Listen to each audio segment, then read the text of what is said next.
ফেব্রুয়ারি মাস 1977, Chicago শহর।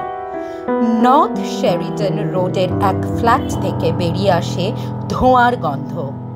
তালাবন্ধ দরজার পেছনে দমকল বাহিনী খুঁজে পায় টেরিসেটা বাসা, এক হসপিটাল কর্মীর মৃতদেহ। ছুরির আঘাতে ক্ষতবিক্ষত, গায়ে পোশাক নেই, জ্বলন্ত গদির নিচে লুকোনো। সাক্ষী নেই, সূত্র নেই, শুধু ডায়েরিতে লেখা AS। 6 মাস পরে একই হসপিটালের এক থেরাপিস্ট রেমি হঠাৎ অচেতন ভঙ্গিতে বলতে শুরু করেন সেই টেরিসেটা। তার খুনির নাম অ্যালেন শোয়ারি। টিভি সারানোর নাম করে এসে তাকে খুন করেছিল ও তার গয়না নিয়ে পালিয়ে গেছিল।